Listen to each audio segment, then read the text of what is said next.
the rise of digitized music means that oftentimes we don't physically experience the packaging. We don't experience the album cover or the CD cover, get to the liner notes or what have you. And I think something gets lost by not doing that. So today, for fun, we're going to talk about our favorite album covers, and each one of us is going to give us a top 5 favorite album covers and tell a little bit of story about why it means so much to us. Next up on Mama We Made It with DJ and Reg. Good morning, my brother. What's happening? What it do? What it do? What's going on?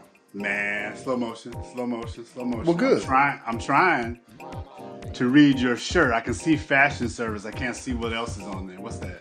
It's a Willie Chavaria special. Who? Formerly of Calvin Klein, now of Willie himself. He has his own label.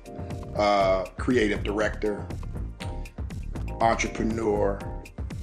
He is known for some pretty socially aware messaging. Okay. On his shirts. This one's kind of a departure, more of a lifestyle piece. Okay. But doesn't have the greatest things to say about American drug culture. Let's put it that way. Are there good things to say about American drug culture? The legal drug culture, potentially, if you're saving lives, but okay. When you're ending them, he has a problem with that. So then he and I are the same cloth. Yeah, exactly. Especially the influence, the influence on his motherland, which is Mexico. Oh, okay. Respect. Yeah. So I don't know that name. I have to check him out. Dig it. Cold dude. Okay, that's what's up. Good morning, everybody. Welcome to Mama We Made It with DJ and Reg. That's DJ. I'm Reg. Man, it is turning the corner on 2025. Dude, what?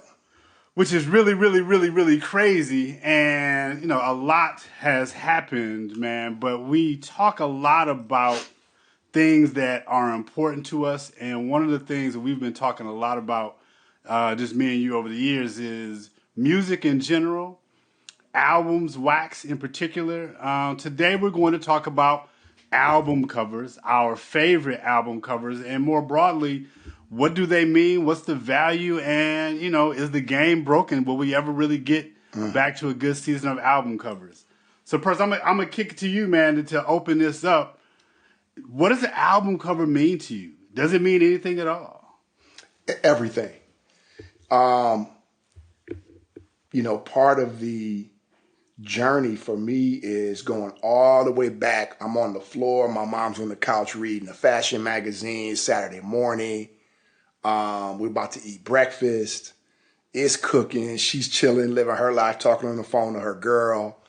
I'm on the ground messing with some micronauts or something, you know, making some little paper characters or something. And, you know, the Isley Brothers are playing, and I'm looking to see what she pulls out, not saying a word. I'm like, that ain't really what I wanted to hear, but I'm going to chill with my mom. I'm not going to go in my room. They're everything to me, man.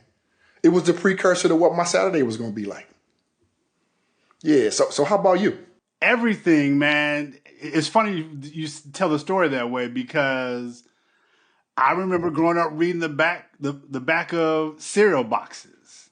Like I read everything, man. And when I finally started getting into music, particularly music choices of my own, the era of album covers with elaborate artwork, but more importantly, lyrics, man. Like to actually see a lyric on the back of an album to be able to follow along with the song meant a lot to me young. As I got older, digging into the personnel on each song so you understood different names. And over time, you could see studio musicians be like, oh my God, Marcus Miller is on this. Like just random stuff, right? And so it's just, you know, being a beat miner and being, you know, into the background of how music got made started with, you know, just reading the back of whatever these pieces of art were. And oftentimes artists I didn't know nothing about. Like, I don't know Johnny Taylor. I don't know Billy Paul, that type of stuff. But those album covers left an indelible impression on my face. Like, I remember 360 Degrees of Billy Paul and that album cover of different kind of slices of him in this imagery is fascinating, man. So they always captured, you know, the imagination of what world do they represent. So they mean a lot to me. So that said, if we were to take a top 5, is there an order rank, or do you just have 5 in your head? Like how do you feel about that? It's a lot of music, right? Like it's hard to have a top 5 over your life, but there are albums that stick out in my mind, and as I think about them, they're all kind of part of the soundtrack of my life type albums, but also just I remember them in particular. So I got a list. I got a 5. Okay, let's roll. I met the brief to some extent, okay, and actually 4 of them I have in my personal collection. So I see you did that, and you did that. Okay, and this is there's a whole bunch to be whole bunch of them to be mentioned. I'm gonna start here. When I was in college at State, my brother Bruce and his wife Pat lived in Detroit Metro, and I would go up there for breaks and hang out with them. And my brother had an extensive music collection. And I used to dig through his stacks, man. That's dope. And I remember discovering this album, like, what is going on here? So my first favorite album cover is by the Midnight Band, better known as Gil Scott-Heron and Brian Jackson. Yeah. And the name of the album is The First Minute of a New Day. That's dope. And I remember finding this in this collection. It was beat up, tattered, and torn. But the thing about it was my favorite Gil Scott-Heron song is Winter in America. There's an album called Winter in America, but that song is not on that album. Winter in America is on this album. And it just means a lot to me. And so the notion of the first minute of a new day has always been something that has captured my imagination as I've grown over the years. It is definitely, the clock of revolution, right? Like each new day is a chance to radically remake the life you're living and kind of how you see the world. And so I'm always optimistic when I read this album or listen to this album, even though it's got a lot of heavy themes in it. But this album means a lot to me, so I don't know if you can see it. But Midnight Band, First Minute of a New Day. And I love the colors on there, too. Plus the connection to your brother, man, is pretty Man, if he sees this episode, he don't cry a lot, but I know you're going to cry, so thank you, big brother. Oh, man. I love that. Superfly, Curtis Mayfield. Ooh. You can see it in your head. I know you can see the album cover here. You got Curtis Mayfield, and I'm sure Marina will do us justice. It was all around getting where you fit in. I mean, one of the most controversial films ever made, man. It's blaxploitation at its finest. But it's also, I'm not going to let the man get me. This is what you gave me. I'm going to take it, and I'm going to step ahead of you. There's so many quotes from the film, man. I'm not going to be that dude that's reciting Superfly, right? But, man, it's a bad film, man. Ron O'Neal was a bad boy up in there. Introduced me to Sheila Frazier. Yes. Who I had the pleasure of meeting much later in life, one of my mom's friends. Okay, that's what's up. And I had to keep my mouth shut and just be very cordial. Be very cordial. But yeah, Freddie's Dead, Superfly, so on and so forth. And the thing, man, again, to get in where you fit in mantra, but was also clever is how they weaved Mayfield and the band into the movie. He's in that scene. Yes, he is. He's in the scene, yes, man. And it's just so many scenes around that flick. I'm probably going to watch it again tomorrow night, man. But that's probably number one for me, man. And then just the color. Not pretty similar, man, to the colors you showed on the Gil Scott-Heron. Okay. Yeah, you said that's number one, so I started at number 5. Interesting. Okay. Okay. Yeah, that's probably number 1 for me. Ooh, a 1A. Okay. So, okay, we'll do it that way. We can do it reverse chronological. Yeah, so I started with number 5. And I just watched Superfly with the wife 2 or 3 days ago, and it holds up. Gordon Parks Jr., rest in peace. Yeah. Phenomenal story. It holds up. Yeah. Rooting for the bad guy. We get to do it too, and it's a gangster movie, and I love gangster movies. And he gets to walk away clean at the end, free if not clean at the end. Yeah, so dig it. All right, I love it. I love it. Number 4 for me, seminal moment in the life of 21-year-old Reg Hamlet, still in college. Game changer, right? It takes You a gonna nation of bug out. millions. You gonna bug out. It takes a nation of You about millions. to bug out. I got to it first. That's terrible, man. That's crazy. This is 1988, man, and everything changed when this came out, right? Hip hop as party music woven in with house music, to have this drop at a time, quite frankly, when I'm digging through my brother's stacks and listening to Gil Scott, and I'm on Last Poets and a whole bunch of other stuff at this time. This, man, I just remember the game completely changing. Yeah. A year later, I moved to Jersey. I'm out in the tri-state. I got a leather medallion. I got a little high top. And just the imagery and the energy here. And, I think one of my all-time, if not my all-time favorite hip-hop songs is I got a letter from Girl. Black Steel in the Hour of Chaos. Right? And so this album, man, it changed a lot for me in my worldview and the energy of this cover, not to mention what's going on in the back, is just really, really compelling. So number 4 for me, it takes a nation of millions. That's my number 2. And I'll leave it there. You called it all. And I was specifically going to go hard on Black Steel in the Hour of Chaos. There'd never be a song like that ever, man. Ever. The keys and the bass and the drums together like that, and kept it all the way through. And the lyrics, say what you want about Flavor Flav today, he added mad value to any track back then, man. Yes. Flavor was nasty too, but and I'll say it again, for me, EPMD is the greatest rap group ever. I stand on that. Ain't nobody even close. I mean, Tribe, De La, but social impact and value for me, man, nobody does it better. So I'm not even going to waste the good people's time, man. That was my number 2. Okay. And you called it. And again, introduce us to the Bomb Squad. Yes. All that, man. All that. Yep. 16 tracks on that album. Cohesively, like it's a story. Back when albums were projects of creative intent, track selection and sequence is critical, man. So dig it. Well, keep it rolling. Give us your number 3 then, since I double clicked on your number 2. It's tough, and I think I'm gonna do this because I'm gonna jump out in front of you. I think you about to do it. I think you about to do it, Gordon Parks. Marvin Gaye, dog. I want you. Dog. The Sugar Shack. Ernie Barnes. Yeah. What did I say? No. You got it right. The Sugar Shack was done by Ernie Barnes. Ernie Barnes. You said Marvin Gaye. Yeah, Ernie Barnes.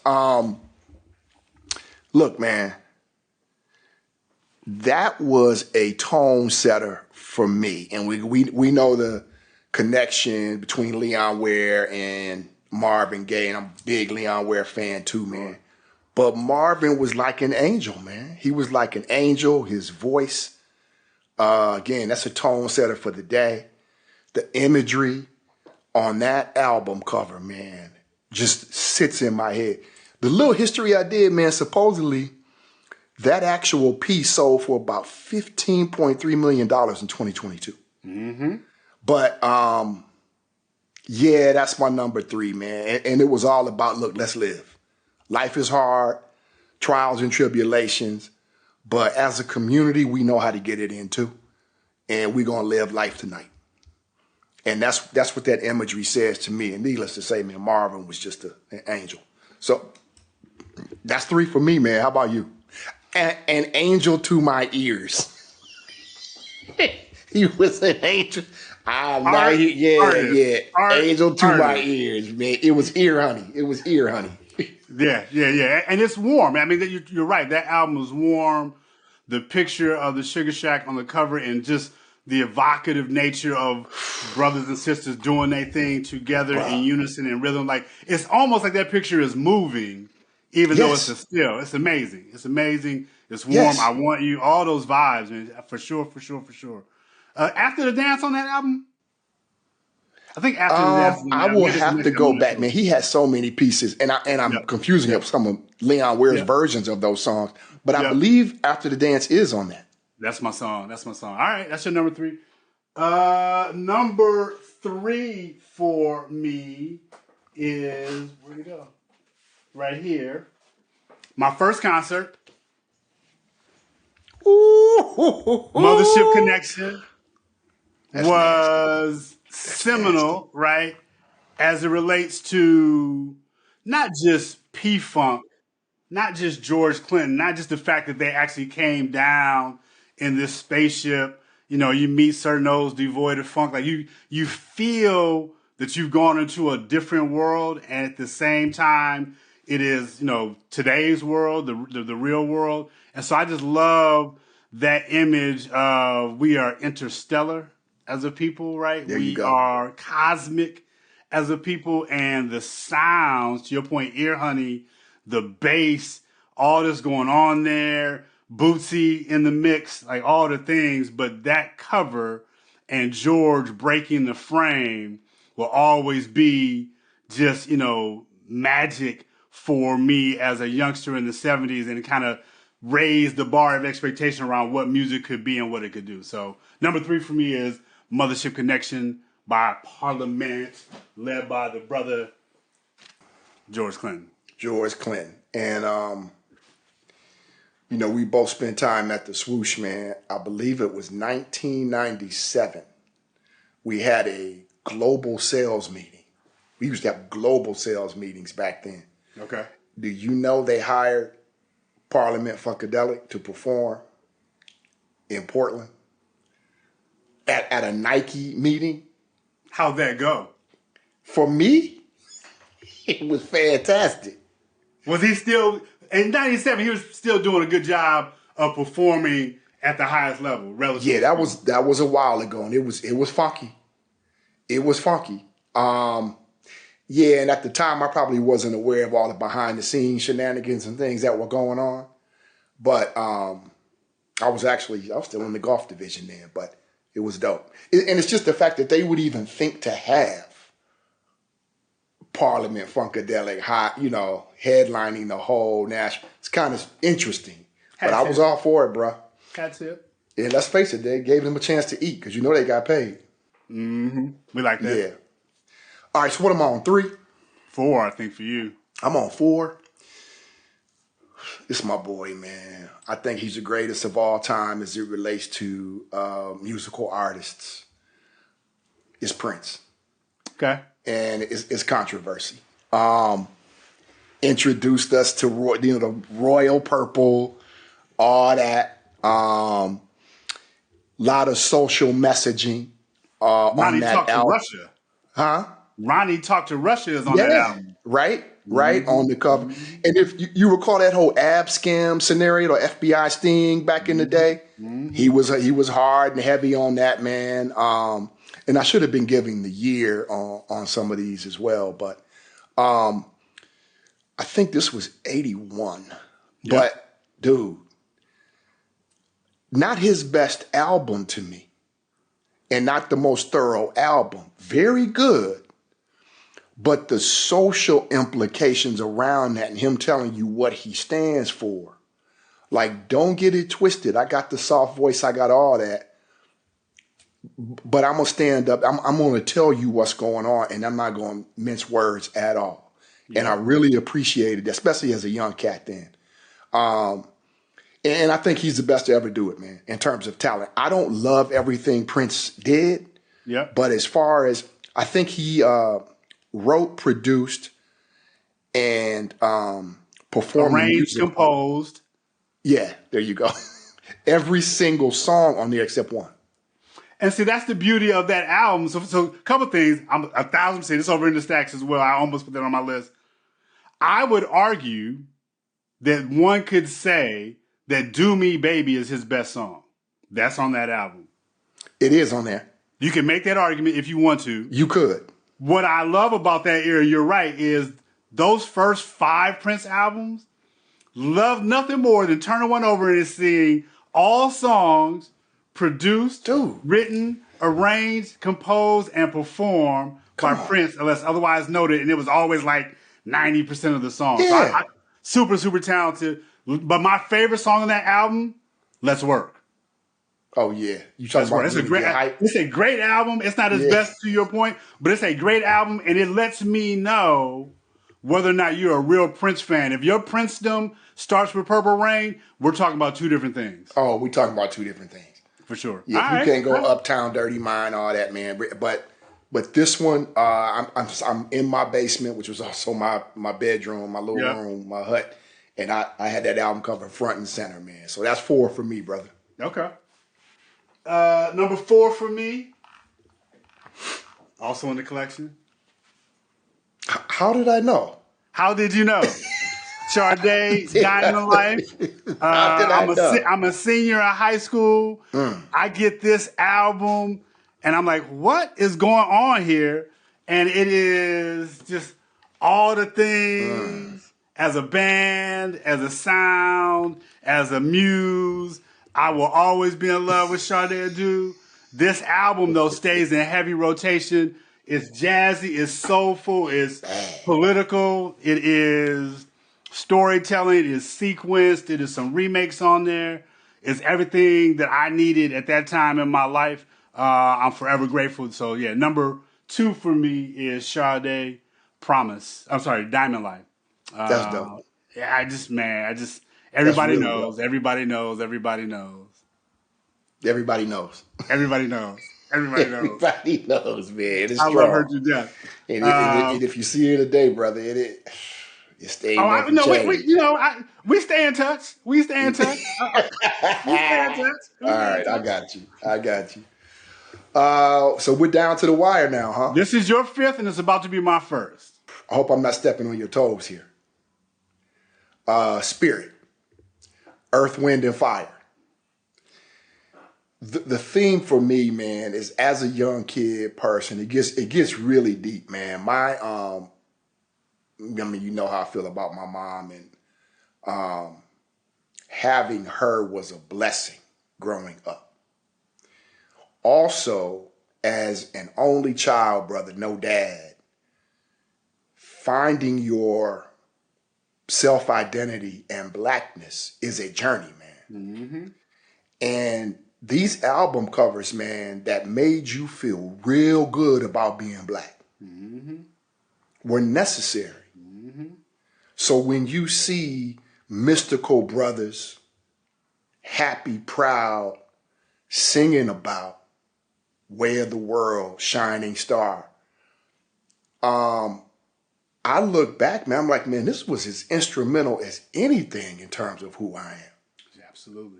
And just being introduced to music this way. Absolutely. As a kid. So for me, man, Spirit, that's the Way of the World. Again, Shining Star, we can keep going, man. But, mystical black gods on earth, man. That's how I look at them. And again, those weren't album covers, were album covers, brother. And they were like, yeah, we gods, bro, on earth. And you are too. Yes. Yes. So I could keep going, man. Do I need to keep going? I don't know. But that's it for me. Spirit, Earth, Wind, and Fire, bro. Okay. I got a couple honorable mentions if we got some time. Yeah, we'll get to it. I got to do my number 1. And all in all, almost got on my list as well as an album. That's my favorite Earth, Wind, and Fire album for sure. Fair. All right, Spirit. My number 1, I don't have in my collection, ironically, but to your point about, my own identification of who I am as a young brother, as a young black kid trying to figure it out. My number 1 album cover, because it's the first album I remember physically having in my possession, in my control. I don't know if someone gave it to me, if it was one of my sisters, but Songs in the Key of Life. Right? Yeah. The fold out album cover. Yeah. And, that's Stevie's magnum opus, right? Let's start there. And the storytelling is lined up. Every lyric is printed on that album. Yeah. Right? And I don't know how many songs on the album. I have to look at it now, like 15, 16 songs on the album, feels like. And it's all there. So you can dig into this universe because his lyrics are so layered and timeless, man, that it is foundational to how I see myself how I see the world, what art means to me, what genius looks like Yep. personified, what overcoming, can look like in a world where here's this blind cat who should not be doing what he's doing by conventional standards. So no, Songs in the Key of Life, by That's dope. far number one, not only just album cover, but album for me. But my love of album covers starts with Stevie Wonder, and I think that album comes out in 75 or 6, so I'm 8 or 9. It just means everything to me still to this day. That I don't have it in my collection is a function of I used to have an extensive album collection. I let it go 2006 just for a whole host of reasons. I had to let go of some stuff just because I couldn't touch it anymore for a lot of emotional reasons. And so I'm rebuilding a small wax collection, but I haven't gotten to that one because I don't want a Oh, new wow. shiny copy. I want an old, I used to have it copy, and I don't have that anymore. So maybe one day I'll buy it again. Now, I got to That's my number one. connect you with my cousin Derek, who's got a plethora of albums. So he may have some stuff that'll be interesting to you. But that's dope, man. And I'm not surprised. I know you're a big Stevie dude. I am. And I would have been low-key disappointed if you hadn't chosen Stevie as your number one.